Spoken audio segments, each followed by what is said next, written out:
Hello, scholars. I hope all of you enjoyed the first part of the lesson. And today I'm back again with the second part. So let's get into it. Before we start, let's recall whatever we have learned in the previous session. We learned different parts of speech. We also got to know about pronouns. We found out different kinds of pronouns and we learned personal pronouns as well as possessive pronouns in detail. And today we shall go through the other kinds of pronouns. And the first one is reflexive pronouns. Reflexive pronouns are used when the subject and the object are the same in a sentence. Words like myself, yourself, himself, herself, itself, ourselves, yourselves, which is used in the plural form, and themselves are called reflexive pronouns. Reflexive pronouns belong to the reflexive case. Let's have a look at some examples. Rohan will do his work himself. We need to believe in ourselves. Here, in both of these examples, the highlighted words himself and ourselves show us that the actions are affecting the subject. That is why they are called reflexive pronouns. Let's look at one more example. I hope you enjoy yourself or yourselves. Here, why have I used both of them together? Because if I talk about only one person, then I will use yourself.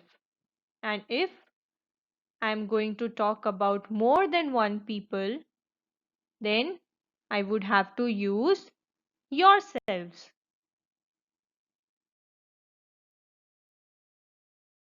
The next kind of pronoun is interrogative pronouns.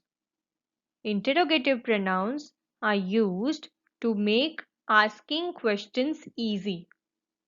Question words like what, which, who, whom, and whose are used as interrogative pronouns.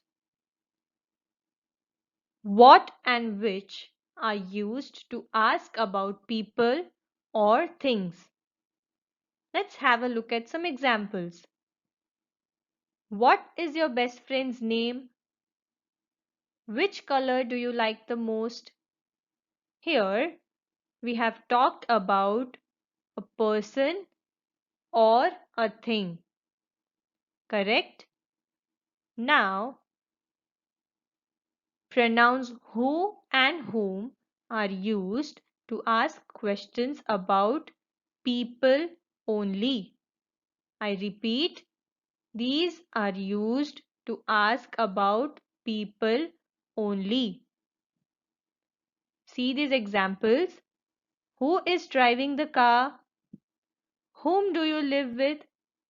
Here, in both of the questions, we refer to only people, not the things. And the last pronoun whose. Whose is used to ask something related to possession. Means when we want to ask about something that belongs to someone, we use the pronoun whose. For example, whose phone is that? The next is relative pronouns. Relative pronouns are used to show relation between two words in combined sentences.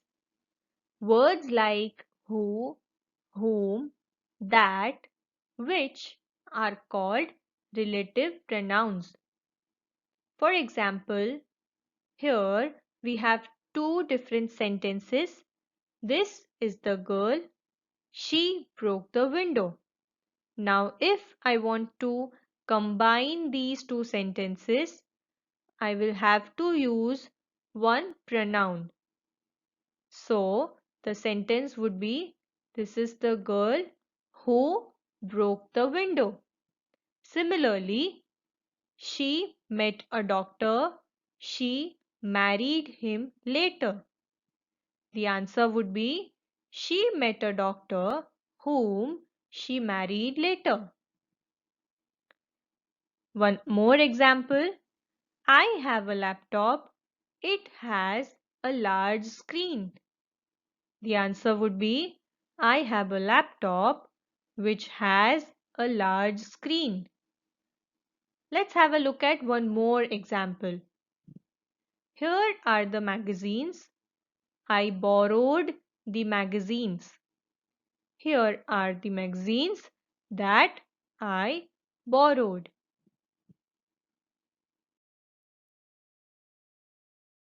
Except from these kinds of pronouns, there are also some other pronouns which are used in our daily communication, like anybody, anyone, anything, everybody, everyone, everything, nobody, none, no one, nothing, somebody, someone, something, all, another, any, both, each, either, few, many, neither, one, some, several, etc.